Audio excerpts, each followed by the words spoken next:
So we're coming into winter, and that means that a lot of us are going to be running when it's dark out, at least a lot more than we do in the summertime. However, for me, because I live in Florida and because of my work hours, I generally run when it's dark out about 90% of the time. In the summertime, it's good to get out before the sun rises just because it's so hot. And because I start work at 6 a.m, it's a lot easier for me to get my run in before work than it is after work. So I've had a lot of experience running in the dark, and I always wondered why it seems like I run a little slower in the dark. Or I shouldn't really say that. I noticed that I run just a little faster, or it seems a little easier to run at faster paces when the sun's up. Now, I didn't really put any thought into this other than I figured that because I can't see what's going on around me, perhaps that's affecting my speed when I'm running. So last week I posted a reel on Instagram where I was running in the dark, and my friend SippyCup13 said, "Curious, when running in Florida, you usually run super early or late.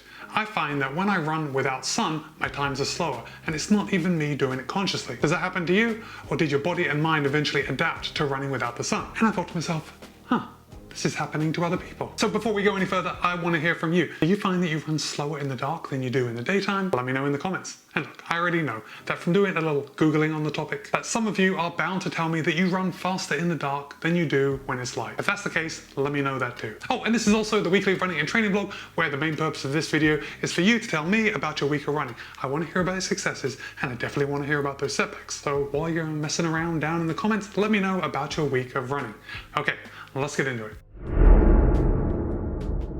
So it's actually funny that this question was posed to me this week, because there's actually been a recent article written by Alex Hutchinson in trailrunnermag.com. And Alex's article is titled, "Why Running at Night Feels Harder." Guys, it turns out that my experience, that SippyCup13's experience, probably your experience, is a pretty well-studied phenomenon. Basically, it comes down to optic flow. But before we get into what optic flow is and how it affects our running, let's talk about a recent study, well, fairly recent, March 2022, that was published in the European Journal of Applied Physiology. And the researchers looked into this topic after the Swedish army noticed that their soldiers had a higher oxygen uptake when walking on terrain at night than they did during the day. And the higher oxygen uptake is just another way of saying that they're using more energy when they're walking at night. So the researchers looked at 15 participants, and they walked on a treadmill at 3.3 kilometers an hour for 10 minutes. 3.3 kilometers an hour is very slow, more like an amble than a walk. But that really does matter, because they had the participants walk on the treadmill at that speed in 4 different conditions. In the first condition, they had full vision, they weren't carrying anything. In the second scenario, they had no vision and they weren't carrying anything. And when I say no vision, they had a blindfold on as they were walking on the treadmill. In the third scenario, they had full vision, but they were carrying a 25.5 kilogram rucksack. And in the fourth scenario, they had no vision and they were carrying a 25.5 kilogram rucksack. And the results were actually pretty surprising. But what wasn't surprising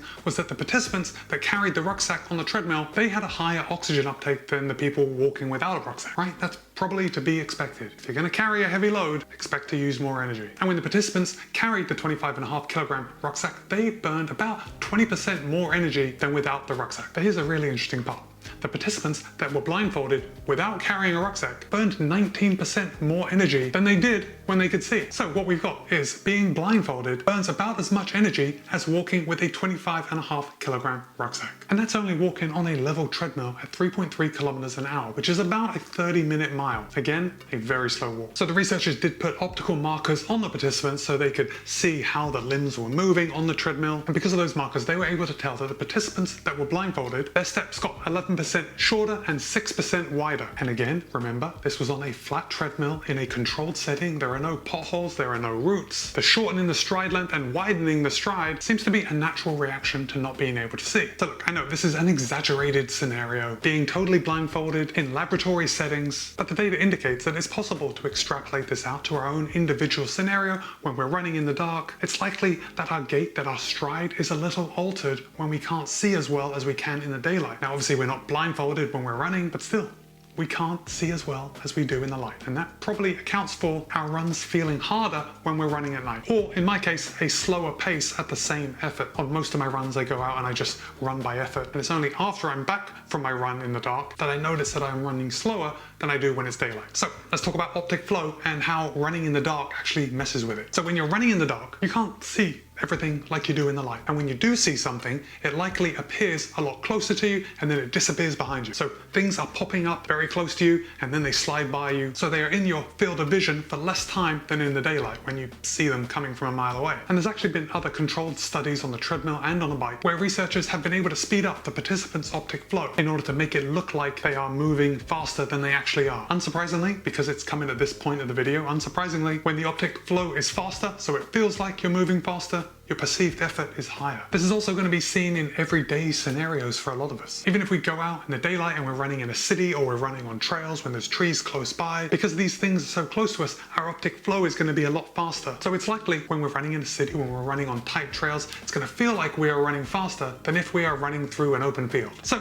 all that to say this, if you are running at night and you notice that your pace is a little slower, or you're going out and you're doing a workout, let's say you're doing intervals, you're doing a tempo run, as most of the time I do my intervals or my tempo runs when it's dark out, I want you to take heart. Because even though you might not be hitting the paces that you think you should, you're actually physiologically working harder. So you're still putting in the work required to meet your goals, even if the pace isn't lining up because of a messed up optic flow. I find that pretty reassuring. Let me know if you do too. Alright guys, like most weeks, I had a pretty good week of running. Started off on Monday with 10.2 miles, mostly very easy, but I did run into a country club near where I live and I ran up and over a golf cart overpass 9 times. Wasn't really picking up the pace going over, but it was a bit of an incline. I would estimate that I got about 50 feet of vert, so that's something. And then on Tuesday I woke up and it was a workout day. I knocked out a total of 10 miles. I warmed up for 2 miles, then I did 800s with 400 meters recovery in between, and then I cooled down for 2 miles after. Felt good at the end of that run. The only times I didn't feel good was from about 400 meters to 800 meters of that interval, and that bad feeling only happened about 8 times. So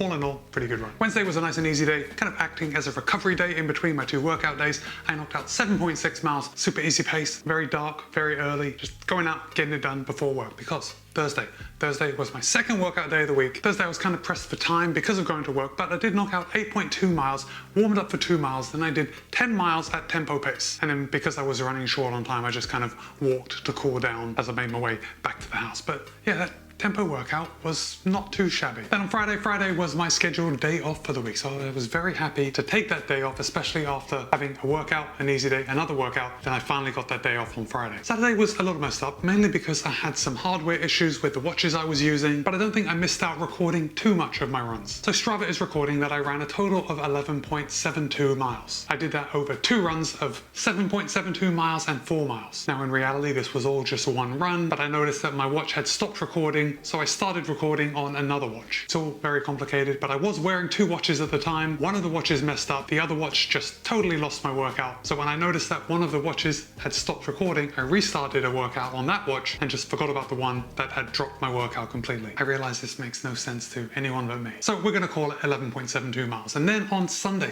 I wrapped up the week with my long run of the week, and I got to go to downtown Sarasota, met up with some of my local running group, the Suncoast Milers, and I knocked out 20.1 miles. Now I did get there a little early and I ran 8 miles before I met up with anyone, and then I did 12 miles with the group, and that just made it a lot easier to swallow. You know, sometimes getting out there for those long runs when you're going over 2 hours can be a bit of a mind game. And I wrapped up my week with 67.9 miles, which is about 109.27 kilometers. So very happy with that week. Hey guys, don't forget to let me know about your week of running. Remember, successes and setbacks. Did you do any workouts? Did you take any days off? Well, let me know in the comments. Oh, and if you have made it to this point in the video, I really appreciate your time, but let me know that you've stayed this far in the video by putting the frog emoji in the comments. There's absolutely no reason for choosing the frog emoji. I actually just scrolled through my phone and found one that I liked and thought, yeah, the frog emoji is going to work this week. Alright guys, that's it. Be kind, be happy, run well. I'll see you in a couple of days.